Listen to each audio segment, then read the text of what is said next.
You recording?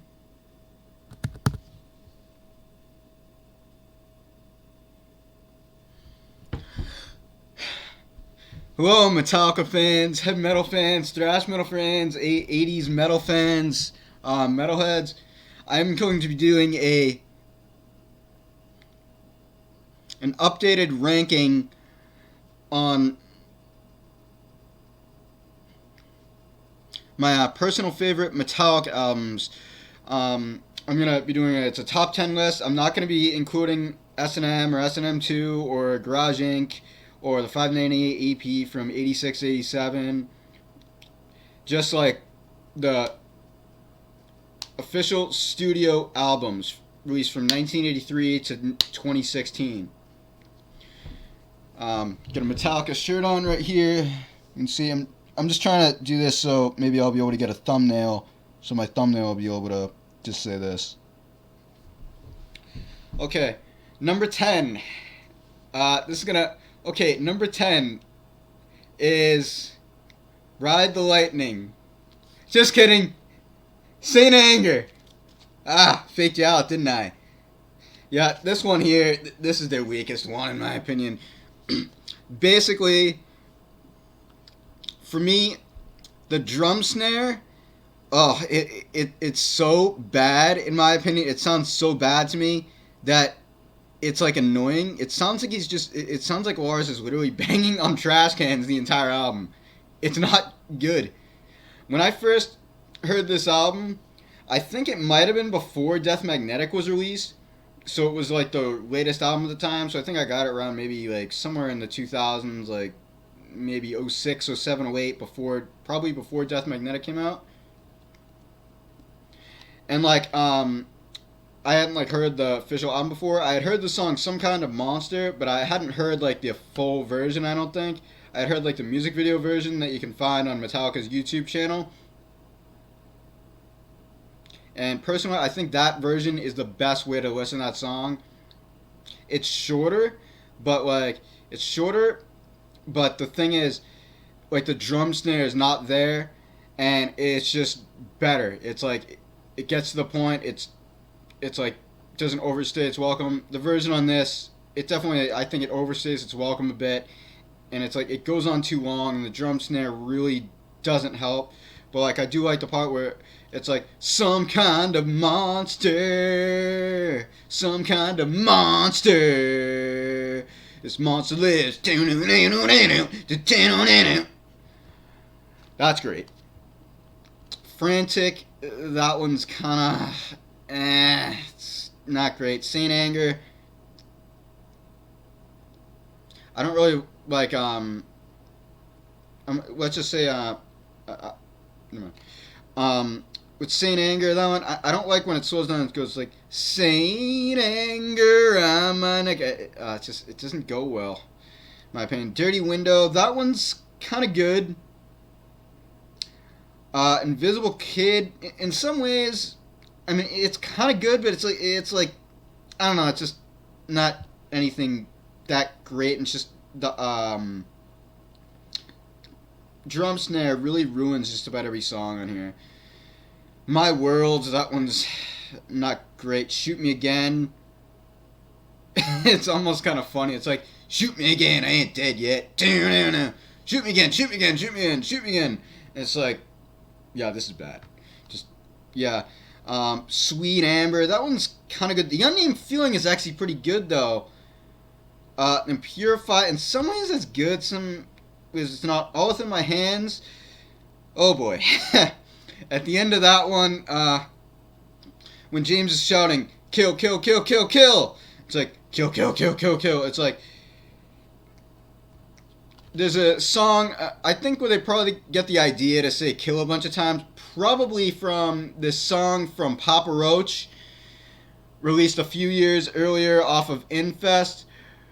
The song, I think it's called Blood Brothers, where it's like, kill, kill, kill, kill, kill each other, something. And it's like, they did it right.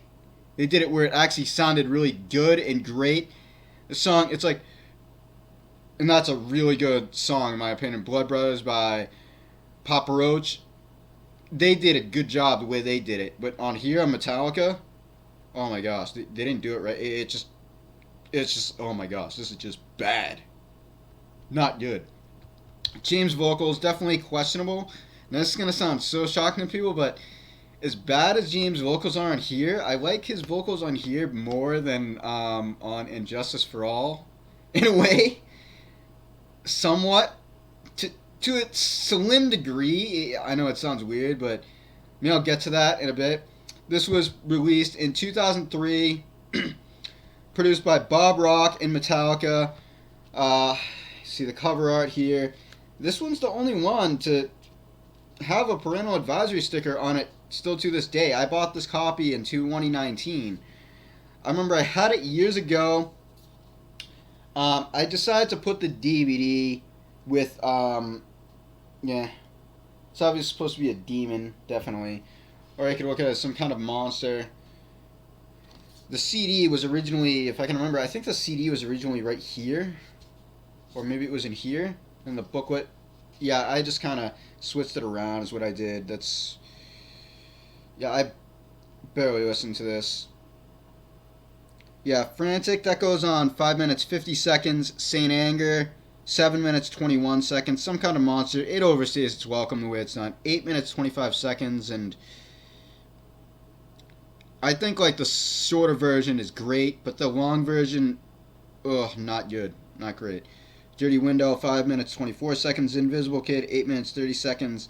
My World, 5:45. Shoot Me Again, 7:10. Sweet Amber, 5:27. The Unnamed Filling, 7:08. Purify, 5:13. All in My Hands, 8:48. I think the best review on this is done, but on this album, Saint Anger, the best review I've seen of that album is definitely by Rock's channel on YouTube, which is part of Channel Awesome. Oh, it's hilarious. The guy's like observations are so funny. Definitely, I highly suggest checking that out. Whether you love that album or hate that album, or just think it's okay, seriously, it's a great laugh. It's hilarious, especially in this time zone we're living in right now in 2020. And then my second least favorite, Anything is a step up over Saint Anger. Load from 1996. This one here, it's good songs. Ain't My Bitch, good song. 2x4, good song. House That Jack Built, good song. Until It Sleeps, King Nothing, good songs. Here of the Day, pretty good. And then I start to find a problem. Bleeding Me, not great. Cure, Poor Twisted Me. Then it ups again with Wasting My Hate. That one's great. Wasting my hate on you. Waste my hate on you. Hey! Hey! That one's great. And then you get to Mama Said, and it's like a country song. This isn't even rock. Like, what? This really shouldn't be on the album. It's not rock, let alone metal. I don't even think anybody else is even being recorded besides James Hetfield on guitar. It should have just been released as like a single, I think. Played on MTV as a single and VH1 back then. That's what it should have been, because it's not a rock song at all. It doesn't even sound anything like Metallica. It just sounds like it's just James Hetfield solo. It's not a bad song, and this album, it's not a bad music album. It's just nothing great. And it's not a good Metallica album, in my opinion. Then Thorn Within, Ronnie, and the Outlaw Torn. Ronnie, it's kind of funny at one point where he goes like, trying to remember, it's like, Ronnie took this gun from his pocket, and shot his gun, and they all fall down. It was kind of funny. Like, one of the first times I heard that song, I think it was in the car with my dad. You're talking 14 to probably, I don't know, like 18 years, 14 to 20 years ago. My dad, he passed away a number of years ago. And I remember hearing that song. He's like, oh, this part's funny. Listen to this. It was, yeah. A second.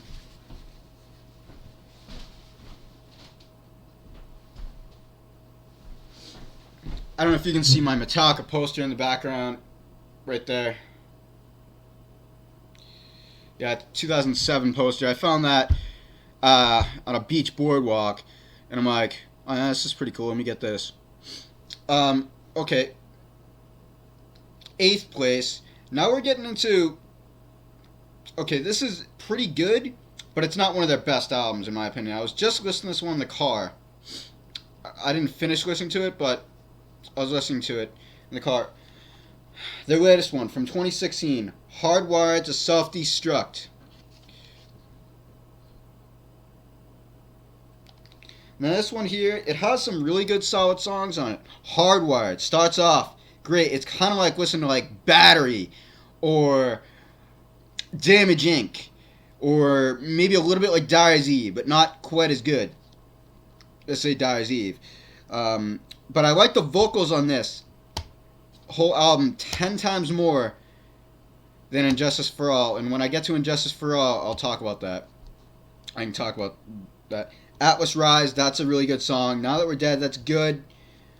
Moth and the Flame, that's very good.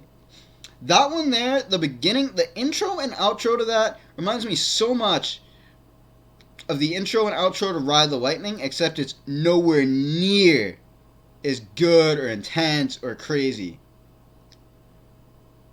Or like orchestraic. And I might get to that. And then Dream No More, that one's good.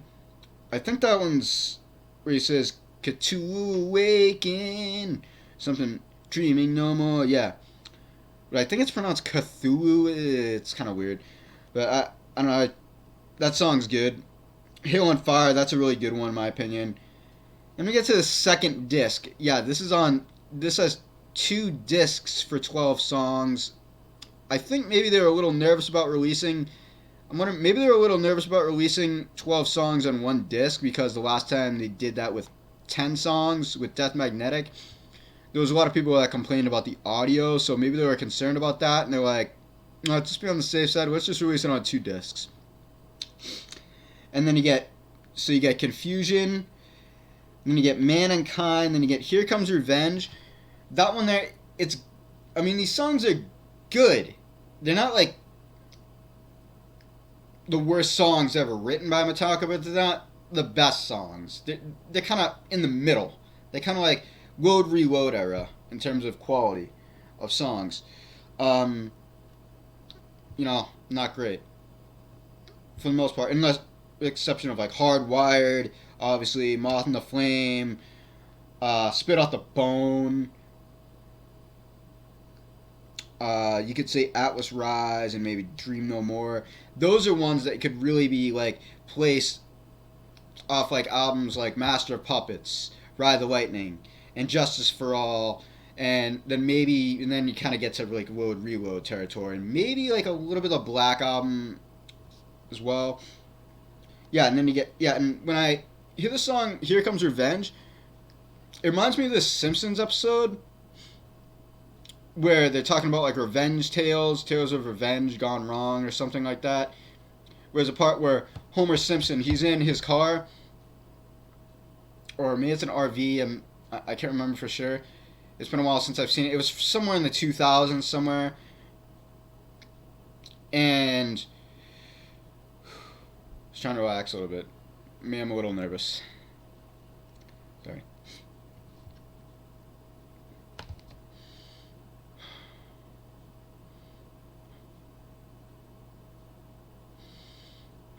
Sorry about that. Yeah, in that episode, basically, like, where Homer, he actually, like, is going out of his car, he's going, like, revenge! Revenge! And it kind of reminds me of when Hetfield's going, here comes revenge! Something like that. It's, so, it's kind of good.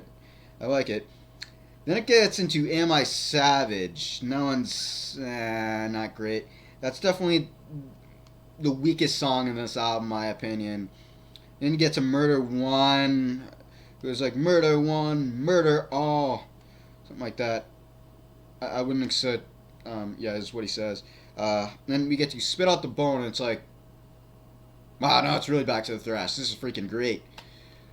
It goes on for about like 7 minutes or something, I think, but it doesn't get old. It's just great. It's something that could seriously fit on like say like Ride the Lightning or Master of Puppets or Injustice for All.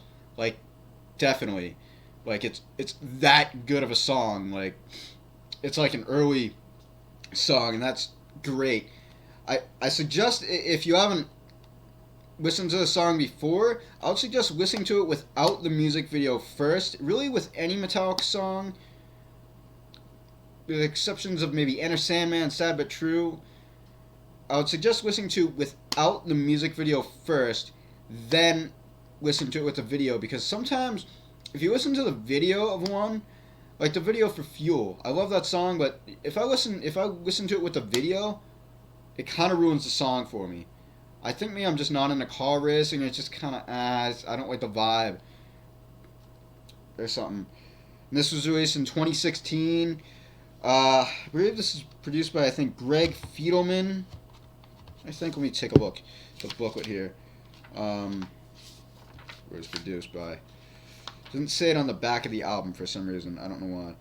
Yeah, it's produced by Greg Fiedelman with Hetfield and Ulrich. And then, there's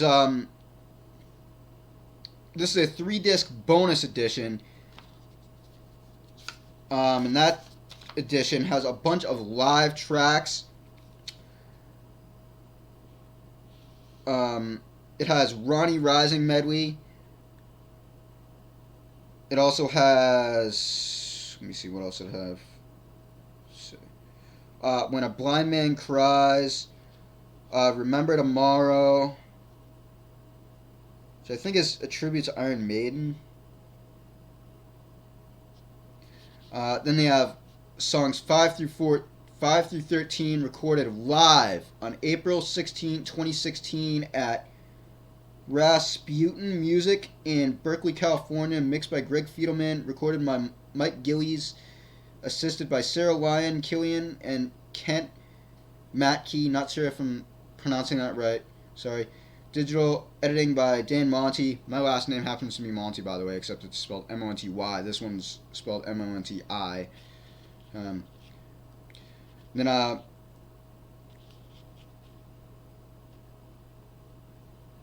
Hardwired Live. That's a good version live. Recorded live on August 20th of 2016. It was the first time live, and it was recorded at U.S. Bank Stadium in Minneapolis, Minnesota. That's where the Minnesota Vikings play, and also the X Games took place there in 2017, 18, and 19. They were gonna take place there in 2020, but they got canceled due to coronavirus, and I think they probably would have got canceled due to the whole thing with George Floyd and the riots as well. I have a bad feeling, more than likely. Where it's just kind of a bummer. And Metallica, they played X Games in 2015, about a year before this album was released, which is pretty cool. And Tony Hawk, skateboarding legend Tony Hawk, the man who did 900 back in 99, he got to meet them. Search on YouTube, search X Games, Metallica, Tony Hawk, and you should be able to find it. It's pretty cool. A little interview, and they have, and you get Words of Summer on here. I like that song. It reminds me a lot of the Four Horsemen in a way. I would actually get and they have live versions of a lot of the early stuff, like Hit the Lights, Four Horsemen. I think Metal Militia on there, Seek and Destroy on there, and then they got live versions of, I think it's Ride the Lightning and For Whom the Bell Tolls, Fade to Black. Live versions of, what else? They got live versions of Creeping Death. Yeah, they got live versions of all those songs plus Hardwired Live. There might be another one live. Jump in the Fire Live, that's a good one live as well. In a way, some of those live versions from recordings from the first album sound better live, in my opinion, off of this, the 3rd disc from the bonus edition. Yeah, see. Disc 1 would go here, disc 2 here, disc 3 here. I'd say if you don't have this album and you want a physical copy of it on CD, I'd suggest getting the 3-disc bonus edition because the live version is really good. The live stuff. Still in kind of middle ground. I used to have Hardwired Self-Destruct ranked way higher a few years ago. If you take back about 3 years ago, and if you look at my old review, and you'll kind of see why my tastes have kind of changed. Basically, since then, I kind of discovered Anthrax, and I discovered Megadeth, and I discovered some Slayer as well, and like my taste really changed, and I'm like, yeah, I like a lot of other Metallica albums over. I'm like, I gotta do another review at some point. I mean, another ranking. Okay, now I'm gonna get to Reload, 1997. This one here, I really think is a good album, very decent album. In a way, it's got a lot of decent songs. Fuel, give me fuel, give me fire, give me thou yeah. Personally, I think the best way to listen to that song, to me, well, unfortunately, this isn't really possible anymore. Actually, well, I remember about 5 years ago on the X Games, when Metallica was playing the X Games, they had highlight clips from all 20 years of X Games for, I think it was mostly for summer events. And they had that song, Fuel, playing, and oh, it was just freaking great. It would just first fit perfectly, and like, I like started liking that song more. I don't know if there's footage of that video on YouTube. It was a quick version, but yeah, they played that one, and that was great. The Memory Remains. The Memory Remains. Some people don't like the da da da da da da da da da. I actually like it. I think it's kind of cool. It's unique. It was actually a girl singing it. I didn't even know until I saw the video. I'm like, oh, okay, that's a girl singing. I couldn't tell. I thought maybe, for some reason, I thought it was Lars singing it. I don't know why. And I'm like, oh, it's a girl singing there. I guessed. It was like, oh, okay. So it was kind of like a duet in a way, but not really, because she didn't really sing too much. And Devil's Dance, that's a good one. Unforgiven 2. In some ways, I like that better than the first Unforgiven, but I don't know. Better Than You, that one's kind of good. Slither, alright. Carpe Diem, baby. That one's pretty good. Bad Seed, that one's kind of funny. It's like, he starts off with cops, like, it's like, choking on a bad seed. Choking on a bad seed, yeah. And then Where the Wild Things Are, that one's like probably the weakest, or that's like the second weakest song for me, or maybe the weakest song. It's just, I don't like it. Prince Charming, I love that song. That song's excellent in my opinion. Funny thing, the first time I know for sure that I heard that song, I think it was in 2017, and I thought it was brand new. I had never heard it before, so I thought it was like brand new off of Hardwired Self-Destruct, and then all of a sudden, like, I looked it up online. I'm like, this is from 1997 off Reload, and I'm like, what? How come I never played this on the radio? This is excellent. And I think they may have played Attitude as well, possibly. I'm like, oh man, they never play these on the radio. These are excellent. Whatever, like, they're like, you could say they're underrated. Yeah, and then we get into Woman's Lyric, and then you get to Attitude, that one there, and then you get into Fixer, which is kind of good, kind of not. It's, yeah. Produced by Bob Rock with Hetfield and Ulrich. I kind of like the cover and the back cover. It's like shows them jamming, like a show. It's kind of cool, and it's like around 96, 97 whenever they took this picture. I think that logo, that M logo, is kind of cool. I don't know if you can see it too well. This right here, the cover art, really kind of messed up. You can look it up for yourself. Like, look up, like, Reload on Wikipedia. I wouldn't let your kids know until they're, like, 18 or at least, like, a teenager, because it's kind of weird. At first, I thought maybe this was supposed to be, like, a fire tornado or something. I'm like, oh, that's cool. Then I found out what it was, and I'm like, okay, that's kind of weird. That's disturbing. And it was the same thing with Load. I thought it was supposed to be like fire and oil or something, and I'm like, I found out what it is, and it's like, wow, that is weird. Like, that's disturbing. Why? It's like, why? It looks, but like, yeah. Okay, now we're getting to the good stuff that people want to talk about. Okay. People are going to be surprised how low I have this one on the list. But it's just because I just like a lot of the other ones a lot better. In a way, have more fun with a lot of the other ones. And I could argue that I could have this in my top 4. But I had to put this at number 6, I believe. Yeah. Metallica and Justice for All, 1988. Blackened in the air. That one there. Blackened. Oh, blackened.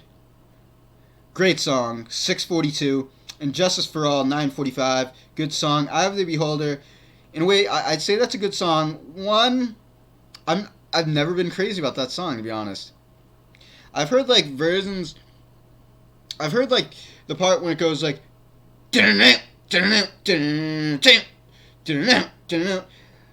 before it goes, darkness imprisoning me. All that I see, absolute horror. I cannot live. I cannot die. Chop myself. Hold my holding sail. I mean, that's great and all, but the problem is his vocals. It kind of reminds me a little bit of grunge, and I can't stand grunge. This is better than listening to grunge vocals. Oh, and in particular, I like this version, the 2018 remaster. I don't know if you can see that, 2018, it says somewhere. The original version, I really don't like that much at all. I feel it's barely even listenable to me. The original version sounds super bad to me, personally, without bass. The original version has no bass, and it sounds super bad to me. It sounds so bad to me that when I listen to it, it almost makes me not like Metallica or even rock. That's how bad it sounds to me. I can't listen to it. It has to have bass. I have to have bass. I just have to, or else it just doesn't sound good. So this right here, I picked this one up at Walmart like about a year ago. It was around Thanksgiving, and after a short while, I got rid of the other one. I exchanged the original version because this one's just 10 times better, in my opinion. It's definitely a step up. If you haven't heard the remaster, pick up the remaster. Seriously, is what I'm suggesting. That's why I actually have this album. Well, is because of James' vocals. Definitely out of the four albums that came out of the 80s, they're definitely the weakest, in my opinion. I prefer like more singing, for him more singing, like the Black Album style. I'm gonna say his vocals sound perfection on that one, in my opinion. And then get into Shortest Straw, great song. Harvest of Sorrow, great song. 6:35, 5:45. The Frayed Ends of Sanity. I've never been really crazy about the oh wee oh yo. It kind of sounds kind of silly. It's like a Viking chant or something. It sounds kind of silly. Like for a while, I used to think of this old Rugrats episode whenever I'd listen to that. Called I think it's called Vacation. Where there's a part where these guys on like a ship and they're going yo wee yo rowing, and it reminded me of that. So it seemed kind of silly to me. Because I heard this song like years after I heard that, and I saw that show when I was like 4 or 5 years old, that episode. Yeah, I'm 27 now. I'll be 28 on January 27, 2021. So I'm talking like that was like 1997, 1998 when I saw that episode, whenever I got it on videotape. And you get to The Frayed Ends of Sanity, that's a good one. To Live Is to Die, that's an instrumental, with the exception of a few lyrics somewhere in the middle, that has to do with Cliff Burton after he passed. It's the first album after he passed away. It goes on for Frayed Ends of Sanity, 7 minutes 43 seconds. To Live Is to Die, 9 minutes 48 seconds, nearly 10 minutes. One of their longest songs they've done, I think. And Dyer's Eve, oh, that is excellent. With the exception of the vocals. The vocals, not great, but the song, oh, excellent, fast, speed metal. It's like, yeah, it's like, all right, yeah, here we go. Great way to end off an album. That is a way to end off an album right there. Yeah. Now we're getting my top 5. And this one, Kill 'Em All, 1983. Oh, you can Hit the Lights. Love it. 417, The Four Horsemen, 708. Great. Love it. Motor Breath. Love it. 303. Uh, around the same amount of time as Hardwired, actually. I think Hardwired is like a couple seconds shorter or something, or a couple seconds longer. Jump in the Fire, 4:39. Then you get to Anesthesia Pulling Teeth. I've never been crazy about that instrumental. The first one. I'm going to talk more about the problem I have with To Live Is To Die, that instrumental. I don't like the acoustic intro on that and the acoustic outro. It's just, it feels kind of weak to me. I don't like that. Anesthesia Pulling Teeth, I like that it doesn't have acoustic intro, but I would put Anesthesia Pulling Teeth because it didn't really feel like it. I don't know. It's just like it's basically like a bass solo, and to me, I don't know. It just didn't really sound that great. Like when I first heard it, it reminded me of like I don't know if you ever heard that played that song that old video game. It's called Dig Dug. It kind of sounds like that to me. It doesn't sound that good to me. It's just it sounds better than that. Obviously, way better than that. In a way, it's I don't know. It just I don't. Maybe I don't get it. Maybe I think it was kind of just showing off like his skills of how good a bass player he is. Cliff Burton. That's 4 minutes 14 seconds. And then we get into Whiplash. Great song, 4:06. Then we get into Phantom Ward. That song, the song, great. The vocals, great. The problem I have with it, though, I don't like because like at first the first many times I heard it, I didn't know. I'm like, who's this Phantom Ward they're talking about? I wonder if it could have been like a code word for the Holy Ghost. But then all of a sudden I looked it up and I'm like, oh, it's a code word for Satan. That's stupid in my opinion.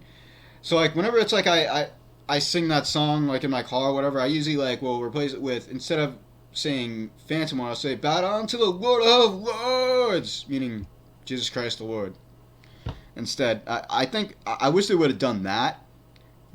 If they had it be about Jesus and have it be bow down and call it Lord of Lords and have it be like change a few of the other lyrics around and make it about Jesus and call it Lord of Lords, that would probably be like the best church song ever written.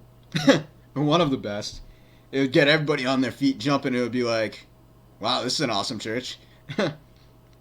But no, they decided to go another route. But I like the music on it. The music is good and the vocals are good.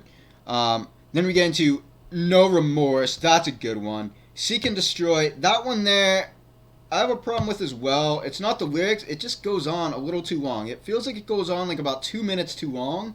I'd shorten that by like 2 minutes. Ended at about like 4:50 instead of 6:50. Phantom Ward 4:52. Yeah, Whiplash 4:06. Phantom Ward 4:52. No Remorse 6:24. Seek and Destroy 6:50. I would shorten that by about 2 minutes.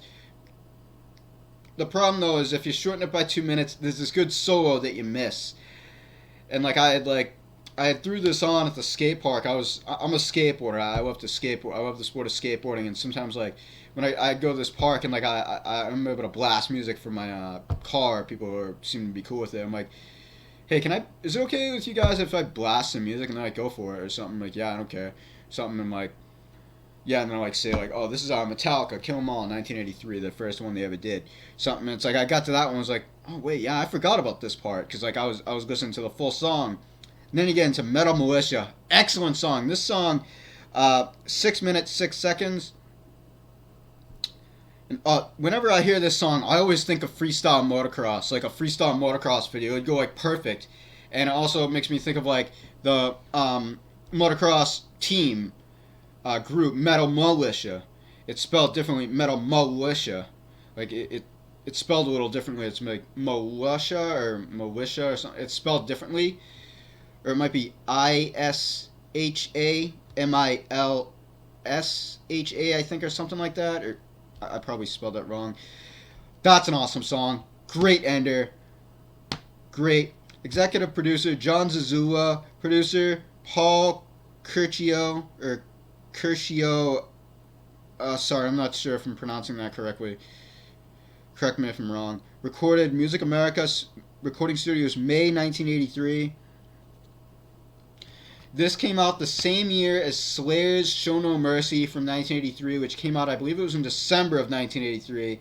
This came out, I think it might have been in May of 1983, because that's when it says it was recorded. Anthrax, first album, that came out in 1984, Fistful of Metal. Then Megadeth, their first album, Killing Is My Business and Business Is Good, that came out at the latest, 1985. That came out. I'd say I like this album more than Fistful of Metal by Anthrax, but I think probably only because it's Metallica. In a way, the Anthrax one sounds heavier to me than this, in a way. The only problems with this, it doesn't really sound heavy enough. It sounds more like a punk rock album with like a metal overtone. It sounds a lot like Motorhead. I mean, kind of like Ace of Spades by Motorhead, but with a slight heaviness, like a slight bit heavier than Motorhead. But with better vocals, in my opinion, because I like James Hetfield's vocals better. James Hetfield's vocals aren't as strong on this album either. I don't know if like it was just that he was new to singing or something at the time when it came to albums. He even like I saw in like a documentary he like joked about that.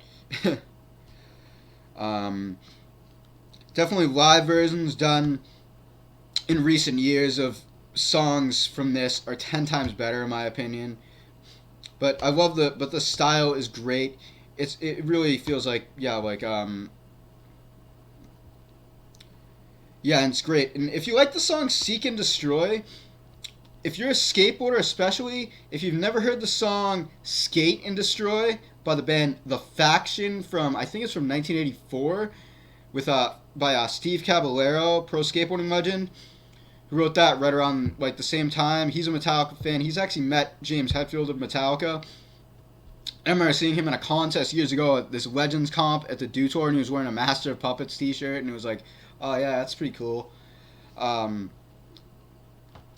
Yeah, it sounds similar. It's like, skate and destroy, skate and destroy.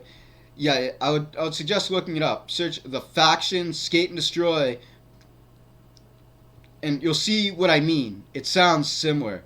It's not as heavy and maybe not as good, but I like it though. If you're a BMX rider as well, you might like it. Freestyle motocross guy, motocross racer, somebody who's just into action sports, or maybe you just love music and you just like hearing any music. Okay, now we're getting into the top 4 for me. Master of Puppets, 1986. This is considered to be the greatest heavy metal album of all time, considered, and it really is a great heavy metal album. Battery, 512, awesome song. Master of Puppets, 835, very good song. Great song. The Thing That Should Not Be, great song. 636. Welcome Home. Sanitarium, probably my favorite ballad they've ever done. 627. Disposable Heroes, 816. Weapon Messiah, 540. It has to do with like televangelism, basically. Orion, my favorite instrumental they've ever done. The best way to listen to that song, at least the second half, in my opinion, is if you're a skateboarder, a skateboarding fan, action sports fan, I would suggest looking up Danny Way, the DC video, and when it gets to the second half, when it's his Mega Ramp footage part, bigger footage part, this is when the Mega Ramp was brand new, before it was even in X Games. This was 2003 footage. There was a Mega Ramp, the first official full-size Mega Ramp with a quarter pipe ever built that had like a lot of video footage for it, where there's a lot of groundbreaking moves, and you'll notice there was only one small side and one big side rather than 2 big sides on this, because it was like before they knew that like one big side would be a disadvantage in competition until after Jake Brown's slam, the guy who slammed like 45, 50 feet to flat and then get up and walked away, and he's won contests since then. And he's got the 720 back to a completion on the quarter pipe, by the way, in 2013. Look up Jake Brown, Ollie 720, skateboard Big Air Bronze, X Games Foz do Iguaçu 2013, Brazil. And you'll see what I mean. It's freaking great. Then Damage Inc., great song. 532. It's a lot like Battery, but it's different. Solid album. Produced by Metallica and Flemming Rasmussen. Mixed by Michael Wagner. The only problem I have with this album is like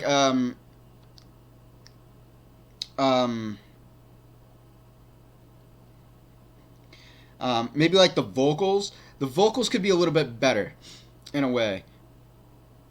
It's nowhere near as bad as Grunge and not as bad as the vocals on Justice for All, but they're not the best. And that's kind of why I rank this at 4. Why I rank this any higher, like top 3.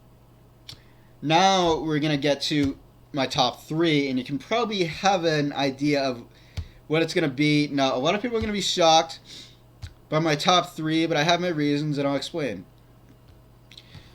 Ride the Lightning, 1984.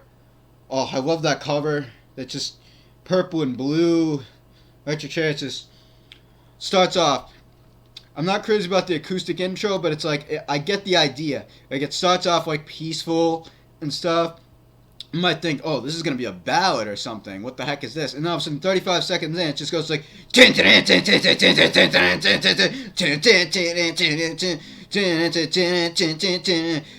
it's like, gets into it, and it's like... And it starts off with a scripture from the Bible, but they misquote it. It's actually should be saying, instead of do unto others as they've done to you, it should be saying do unto others as you'd have them do unto you, is what it should be saying. I'm gonna guess they probably meant that. I'm not positive. Maybe that's what they meant to say, but they misheard it or something. I don't know. That's like my only problem with the song right there, is they misquote the scripture. But the song, amazing. Excellent song, great musicianship. Ends with like, it goes like, like lightning or something, or thunder or something. And then it goes into Ride the Lightning. Oh, starts off epic. Oh, it's freaking excellent. Just goes all the way through. The first time I heard that song, first time I probably ever heard that song, I was probably at a skate park. At this skate park. I guess I can say the name of the skate park, because it's kind of a world famous skate park. Rye Airfield in New Hampshire. It was an awesome park, because unfortunately it's being closed down, which really bites. Really bites, because I heard they've already taken out the vert ramp, which, I mean, didn't get much use anyway, but personally I like dropping into that vert ramp as well on my skateboard, which took me years to get the strength to do that, and rolling down it on my BMX bike on the from the rolling while holding my brake the whole way, so I wasn't forced to do an air in the quarter pipe, because I'm not ready for that on a BMX bike at all. And yeah, Ride the Lightning, and the first time I know for sure that I heard that song all the way through, my dad had showed it to me. When my dad, he was in his 50s at the time, and I was somewhere around maybe 9, 10, 11, 12, somewhere around there. My dad was just like, he had got home from work, and he's like, hey, come listen to this song for a minute. And I'm like, and he might have said, like, it's from Metallica, and I'm like, okay. And I'm listening to it, and it's like, this is about a guy who's about to get electrocuted. I'm like, oh, okay. And I'm listening to it, and I'm like, and then all of a sudden, I'm like, and then I went in the house, and my mom was there, and I'm like, Mom, my dad just showed me this really cool song by Metallica called Ride the Lightning. It's about this guy who's about to get electrocuted. And I think she's like, oh, okay, or something like that. Or something. Yeah, and, oh, that's an amazing song. This album, I've listened to this a lot. Then we get into For Whom the Bell Tolls. That's been played on the radio for a lot. I mean, a lot. I've heard that since I was a kid on the radio. I don't know when the first time I ever heard that song was, but I've heard that song many times as a kid. Fight Fire with Fire, 444. Ride the Lightning, 6:36. For Whom the Bell Tolls, 5:10. Then we get into Fade to Black, 6:56 time length. Here, I don't like the acoustic intro in this, and I don't like the acoustic parts. So that's the only song that I kind of have a problem with, and I'm kind of like, this one's not that great. But then, it does have a lot of good parts in it. Yeah, it has a lot of good parts in it, and the good parts in it are really good, you could say. But there have been a lot of times where I have skipped over For Whom the Bell Tolls, just because I've heard it so many times, and I've skipped over Fade to Black because I've heard that one so many times, and that one I'm not super crazy about. Nowadays, I usually listen to them when I listen to this album. Basically, I don't listen to the radio anymore. Like at all. I rarely, ever listen to the radio anymore, because they just pretty much like play like a lot of the same stuff over and over again on rock radio, and then on like rap and hip hop, pop radio, or something. A lot of it just sounds kind of weak to me. Like a lot of the lyrics, like the subject matter, it's like I don't care to hear like love songs. They're just about sex, and it's just most of the time it's just like, this is so weak. Vocals weak to me. It's like I want to hear like strong vocals. I want to hear stuff that's like pounding, like in your face. That's the kind of music I like. Stuff that's like strong, heavy, fast, in your face. If I listen to rap, it's gonna be like, I don't like sing rap. I hate it. It sounds super weak to me. For the most part, there's some sing rap I'm like, okay, you know what? This is actually really good. Like "Won't Back Down" by Eminem featuring Pink. Great song in my opinion. I do like some solid rapping. I'll admit, I like some solid rapping. I have a review of a Public Enemy album, maybe a couple of Public Enemy albums on my channel. You can feel free to check out if you're interested. My thoughts on there. And then we get into Trapped Under Ice. Right back to the thrash. Right here. First two songs, pure thrash. From the Bell Tones. Not so much thrash, but it's heavy. And it's great. A little slower, they're kind of like venturing out into their music in a way. Same thing with Fade to Black. And Trapped Under Ice. Right back to the thrash. I was listening to that one yesterday and today, and like yesterday where I was, it was snowing out while I was listening to it. I'm like, oh, how fitting. Trapped Under Ice while driving in the snow. It's like best time, good time to listen to the song. And again, to Escape. A lot of people do not like this song. Even the band does not like this song at all. I like this song more than Fade to Black. I would rather switch Fade to Black out with Welcome Home Sanitarium and keep Escape on here. Good song. Trapped Under Ice, 403. Escape, 423. Good song. I like that song. Creeping Death. Basically, it kind of is like chronologicalizing the plagues of Egypt, which is depicted right in the Bible. Also known as the Word of God, some people will call it. It's pretty accurate. It's accurate and stuff. And also, like, it's also chronologizing it from the movie The Ten Commandments from 1956. I'm not sure if it's directed by Cecile DeMille, somebody like that. And the movie has Charleston Heston in it. I've never really watched that movie full length. You might say, you're a Christian, you've never seen the full length film Ten Commandments. Like, no, I'm not really into super long movies. I just don't have that kind of attention span, is all. But like, I've heard I think it's considered to be one of the greatest movies of all time. So I don't know, who knows? Maybe I'll sit down and watch it all the way through sometime. I don't know, maybe if I'm like really bored or something. I have it on like an old recording on a DVD from like an old tape that I switched to a DVD. I think that movie was actually recorded in 4:3, whatever not. And then like whenever it's on TV now, they zoom it and like format it, which actually looks fine in my personal opinion, especially because they up it in a high def and everything, so it looks way better than the 4:3 standard def version in my opinion. But if you want the full picture, you might want to watch it in standard def. Then we get into The Call of Cthulhu. I'm going to say this is my second favorite instrumental. The Call of Cthulhu. 6 minute... Creeping Death. 6:36. Call of Cthulhu. 8:52. Awesome song. I was just listening to this earlier. Probably like the second time I've listened to this weekend or something. Great song. Oh, fantastic. The only problem I have with this particular case, this soft case, is for some reason they didn't give like an actual sleeve, like how I have this sleeve right here that I put the disc in. They didn't have a sleeve. It was just this, and the disc like could fall out. You could risk falling out and losing the disc, just like kind of like this right here, like the booklet. And it's like, I'm like, I gotta get a sleeve for this. Thankfully, I had like a bunch of sleeves at my house. For some, I just happened to either that or I picked them up. I can't after this. I can't remember. And I was like, okay, a blue sleeve that matches pretty well, and a red sleeve matches pretty well for Kill 'Em All's the Kill 'Em All album. Okay, now my top two. A lot of people are gonna be shocked by this. My top two. Now this one here, my second favorite. This used to be my favorite on my other review, but I'll explain why I put the first one as my first one. Death Magnetic. I love this album from 2008.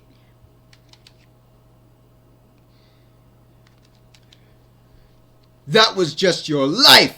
That one's great. The end of the line, then Broken, Beaten, Scarred. I love that song. That one there, it makes me think of X Games and skateboarding. It's like, sometimes it's like, okay, I have a scar. I just want to like say, because like it's like, show your scars.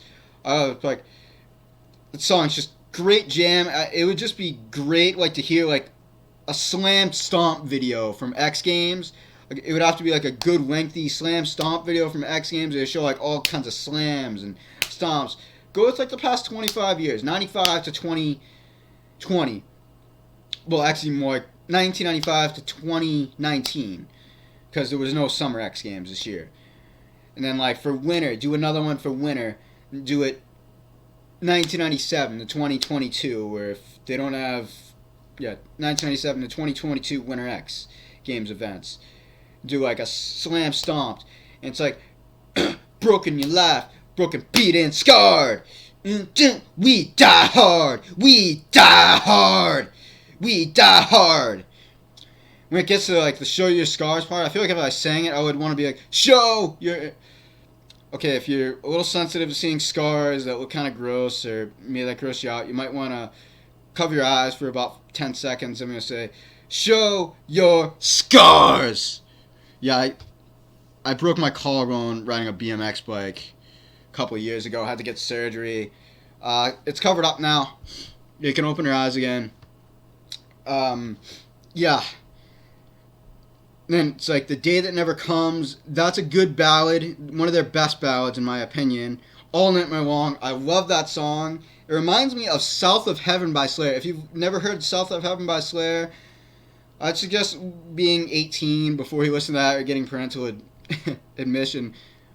permission for that one. There's some heavy lyrics in that one. Like, there's some lyrics, at least one lyric I would seriously change to something that's not negative because of how nasty it is. How nasty it can feel to some people. Just say that. If you listen to the song and like, you might not want to listen to it with a girl around, unless she is not offended by like any bad words or something, or if she's cool with it if you're just singing the song. I don't know. You might want to just listen to that with a bunch of guys. That one there. All Night Long. It's like, in terms of like, also the way That Was Just Your Life starts out, it reminds me of the beginning of South of Heaven. It's like, in a way, and I love how it starts off with a heartbeat. It's epic and stuff, and then All Night Long, it's like, it's like, it reminds me of South of Heaven, as well as this song by this band called Unsane, called Committed, I think it's called, featured on Tony Hawk's Pro Skater, the first one. I'm not sure if it's in, I can't remember if it's in the remake, Tony Hawk Pro Skater 1+2, but if it is, it goes like, megabytes in your head, let's go to New York, something in your head, New York, stay in your house where you can, well you can. It kind of reminds me of that a little bit when he's going like, hunt you down without mercy, hunt you down on Nightmare Long, yeah, Luck runs. Crawl back in, but luck runs out. Luck runs out. Oh, fantastic. I love it. There's times where, like, when I was kind of new to that song, I would listen to it on repeat. Like, I would listen to it and then I'd be like, I'm playing that back. And it's like, goes on for like 8 minutes and something, but oh, it's so freaking great. It's great. I love it. It's kind of like listening to South of Heaven or that song Unsane Committed by Unsane. Or listen to like Ride the Lightning. It's epic like that in my opinion. Then we get into Cyanide. That's a good song. That's been on the radio. Then we get into Unforgiven 3, my favorite of the Unforgivens. I love it. Starts off with piano. It's something different. It's kind of like how, like, if you ever heard of Last Rites Love to Death by Megadeth, I thought it starts off with piano. It's like that idea, but it's a lot different. I love it. It starts off with piano. It just sounds more epic to me. And we get, and it's like, why can't I be forgiven? The Judas Kiss, that's a good one. The lyrics are a little messed up, kind of controversial, I guess you can say, but I love it. It's kind of like the idea of Phantom War, but I like it better because it can be kind of like left up to your imagination. The way I like to look at it is kind of like how there's actually something biblical about it, where Judas Iscariot in the Bible, he betrays Jesus by kissing him, like mock worshiping him or something. And the way I like to look at it is as if it's like kind of like as if, I don't know, I like to look at it a different way, as if it's like Jesus saying to bow down to me, and I'm thinking it's kind of like, so it's kind of as if Jesus was saying it to him instead of somebody else, let's say. But yeah, I know it's a little messed up. But that's the way I like to look at it. And I've heard James Hetfield say, like, Metallica songs that have to be about one thing, it can be about whatever you want it to be about. So I like to look at it that way, and it can depend on how you look at it. It doesn't actually say any code word for Satan on there or anything like that. And it's just the way I like to look at the song. That's how I enjoy it. But yeah, if you're going to be honest, you definitely want to look up Wikipedia for that, or maybe Google and look up the real meaning of the lyrics if you want to know what the real meaning is. Definitely not a church song. Suicide Redemption, their first instrumental in 20 years since Injustice for All.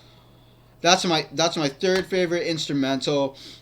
I can maybe even argue and put it in my top 2. I don't know, it's that good, but I'm going to put it my third favorite. Awesome song. I love it. Suicide and Redemption. Excellent song. 0 lyrics. Oh, it's just great. I love it. And then you get into My Apocalypse. Good, but not great. But good ender. It's the shortest song in the album. A lot of people have a problem with the length of a lot of these songs. Personally, I don't. Like, a lot of people feel it doesn't go anywhere. I feel it doesn't get old. The only ones that I feel kind of like go on and maybe like overstay the welcome a little bit is off of mostly Hardwired Self-Destruct and the song Seek and Destroy. That one easily goes on a little too long in my opinion. Some other people might think it's perfect. Other people, it goes on a little long. It's like, okay, they're really just repeating themselves now after like the last 2 minutes to me, until I get to this great solo. And and this was produced by Rick Rubin, who is known for producing Slayer albums. And it has like a Slayer vibe to it. And like at the time, I wasn't really into Slayer when I was listening to this. And then like I listened to like South of Heaven and like songs like Rain and Blood and stuff, and I'm like, songs like Silent Scream. I love that song, Silent Scream. South of Heaven, 2 of my favorite songs by Slayer. Rain and Blood, love that song by Slayer. I think I might do another video where I talk a little bit about my thoughts on Slayer, my favorite album by Slayer. I really only like a couple of their albums. Really only mainly one. I like Seasons in the Abyss. I'll talk about that some other time. Like, I'm going to say the length of these songs. Each song. That Was Just Your Life, 7:10. The End of the Line, 7:50. Broken, Beaten, Scarred, 6:25. Does not go on too long for me. The Day That Never Comes, 7:55. All Night Long does not go on too long for me. It's like great length. Cyanide, 641. The Unforgiven, 3, 747. Awesome. Judas Kiss, 802. Good song. Suicide and Redemption. I think it might be the longest instrumental. I'm not sure if it's the longest song. I think the longest song they've ever done might be The Outlaw Torn off of Load. But this one is 10 times better in my opinion. And it's fine. I don't even have a problem with the length. It's just great, in my opinion. My Apocalypse, 501. That's the shortest song in the album. This is what the disc looks like. This is kind of simple. Oh, and this is actually the first one we actually get to hear Robert Trujillo on bass, and he is great on this. A lot of people complain about like it being like a little loud, a little too loud, that album. Personally, I can kind of understand on a lot of speakers, like my old car. I'll admit, my old car, it was a little rough sounding. But the car that I have now is technically older, but the sound system is actually better in this car that I have. It sounds better, and like almost anything sounds better on it. There's a lot of comparisons. There's a lot of comparisons you can make between Death Magnetic and Injustice for All, to be honest. Except me personally, I like Death Magnetic better because I like the vocals better. They definitely start out rough on the first song, and throughout the last song they're pretty rough. But after many listens, it's good, and I prefer his vocals there on Death Magnetic over Injustice for All because they don't remind me of grunge. That's why I like it better. Now we're going to get into my favorite one. I think most people are going to disagree and think this is up a little high. Some people might be like, yes! Or something. But for me, the Black Album from 1991. This is my favorite Metallica album. Basically, my top two favorite songs from Metallica are on this album. Enter Sandman, Sad But True. Basically, if I hear some really bad rock and roll, some really bad metal, or like some really bad rock and roll, and I listen to Enter Sandman, Sad But True, like back to back, I'm like, okay, I like metal again. I like rock again. It's like a cure or something, like how we need a vaccine for this coronavirus that we're dealing with right now, so we can get out of these quarantines and stuff. And it's like, holy now, that's great. That reminds me of like Weapon Messiah, but I love it so much more. That's kind of like a real thrash song. Enter Sandman is kind of like a thrash song. Sad But True, that is very similar to the song Keep It in the Family by Anthrax, except it's cleaner, and I can kind of see where they get the idea. And in some ways, this album reminds me a little bit of Seasons in the Abyss by Slayer a little bit, in some ways. Even though it's like it's not a full thrash album like that is. And then you get into The Unforgiven. That one I'm not crazy about. That's not my favorite Unforgiven. But then we get into Wherever I May Roam. Best way I've ever heard that song, in my personal opinion, is X Games 5 years ago. You should be able to find this on YouTube. Search X Games Metallica, and you should be able to find it. It'll be like a close-out video or a roll-out video. Or it'll say like highlights from the weekend or something. And it's like, in my personal opinion, that's the best way to listen to that song. Excellent. Don't Tread on Me. That's great. Meaning like don't step on me or something. Like then Through the Never. That's a great song. I don't want to talk about the subject matter of what that's really supposed to be about. Like kind of like how James Hetfield, he says like Metallica songs, like whatever you want it to be about, it doesn't have to be about one thing. It's whatever you want it to be about. And I like to think that it's like about going through like a black hole in space or something, like somewhere you never want to go through a black hole in space because you might be in trouble. But I don't know this for sure, but I'm going to guess. My guess is if you go through a black hole, you're going to wind up dying, and you're going to wind up going into either one of two places, heaven or hell. In my personal opinion, you don't want to go to hell. Trust me, there's nothing good there. It's just terrible. You might have heard stories, it's a party down there. No, it is not a party down there. It is plain awful. I've heard like stories like people have died, gone there, come back to life, tell what they saw, and it was just horrible. Nothing good about it at all. torment, pain, and misery. Nobody who's there wants to be there. It's just horrific. It's like basically wailing and gnashing of teeth. That's pretty much what it is. That might sound cool, but trust me, it's not. It's not cool at all. It's just plain awful.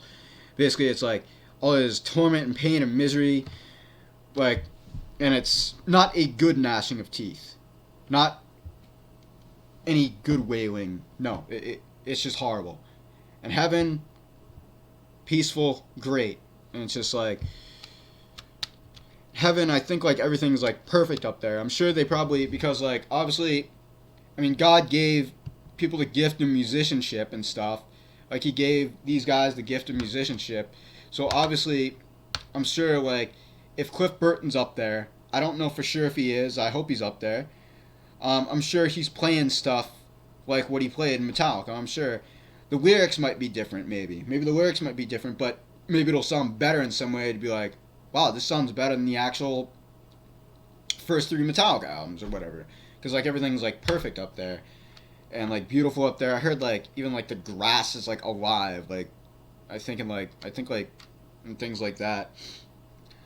Then you get into Nothing Else Matters. That one I'm not crazy about. It's a bit slow. I kind of wish they would have left it off. But this is the top selling album of the past 25 years as of 2016. And if they didn't have every one of these songs on here, maybe even in the order that they have them in, maybe it wouldn't be the top selling album of the past 25 years. So it was probably a good move. Maybe it was a blessing in disguise that they kept this one on there. Nothing Else Matters. It is a good song. I'd say James Hetfield's vocals, perfect on this album. Best on this album. That's one of the reasons why I put this album so high as well. Then we get into Of Wolf and Man. Great song. The God That Failed. Great song. I feel that, yeah, that's a great song. It starts off with a bass line, and the bass line that starts off with, it sounds similar to the bass line that starts off in, I think it's called Devil's Dance on Reload. Then it goes in My Friend of Misery. It goes the struggle within, struggling within, struggle. That's like thrash. That's a good song to end it off. I heard it was, I'm trying to remember, which song was it? I think it was My Friend of Misery originally was going to be an instrumental, but they got lyrics to it. Produced by Bob Rock with Hetfield and Ulrich. Very well produced. Next year, 2021, will be the 30th anniversary. I don't know if they'll do a remaster of this. I don't even really think it... I'm not even sure if this really needs a remaster because of how good it is. I think the only thing they could do is maybe make it a little bit louder or something, because it comes in a little low volume. But I don't know if they should mess with it. It's not broken, so I don't think they should fix it. I think like the next one they should even bother with remastering. And this one could definitely use a remix as well. And that's Saint Anger. And you could do a 20-year anniversary.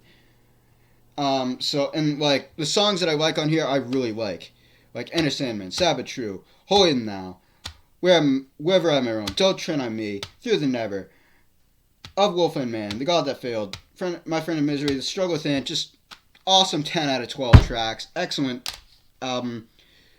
Great like Death Magnetic.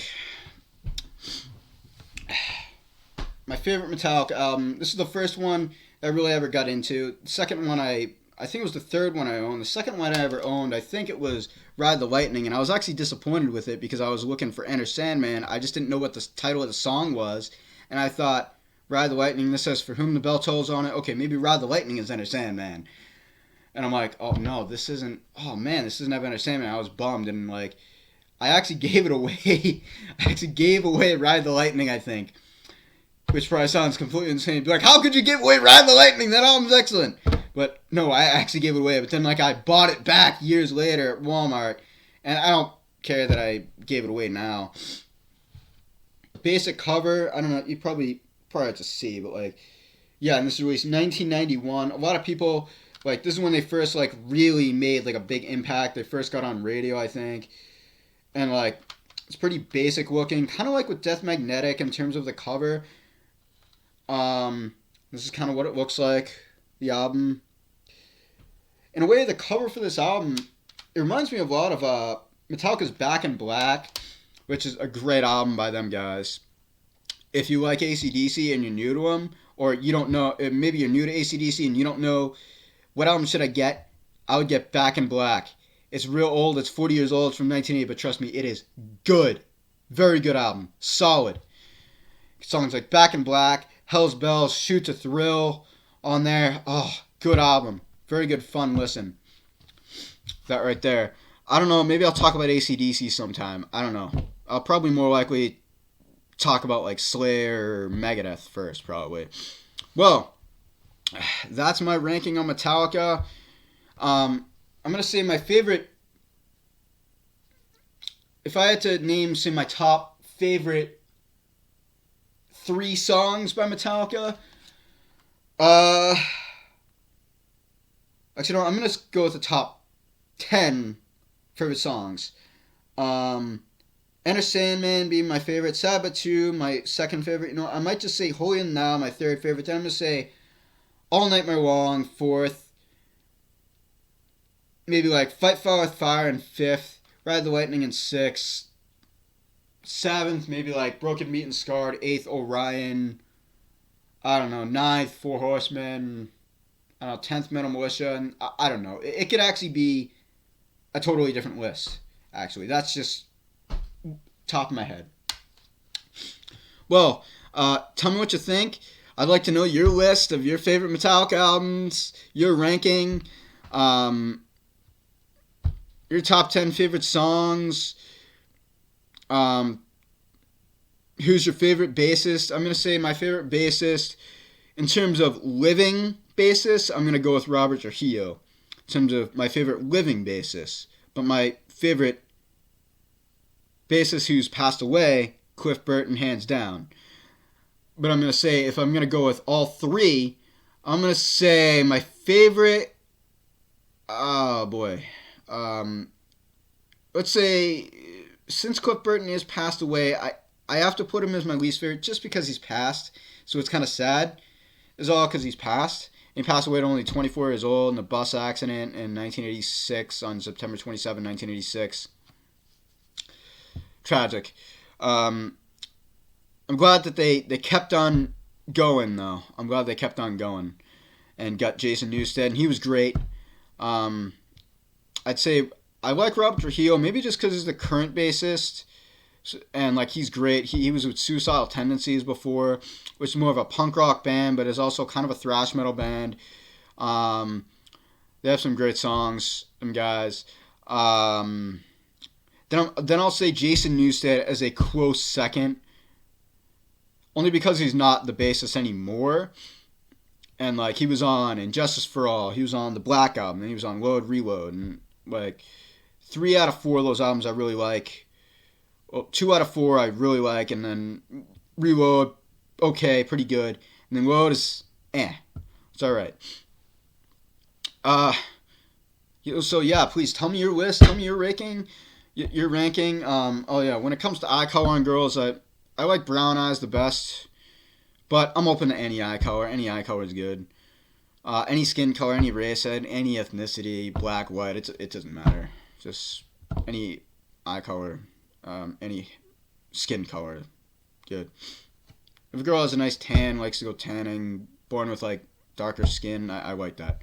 So, well, well, I'm gonna end this now. Keep on rocking.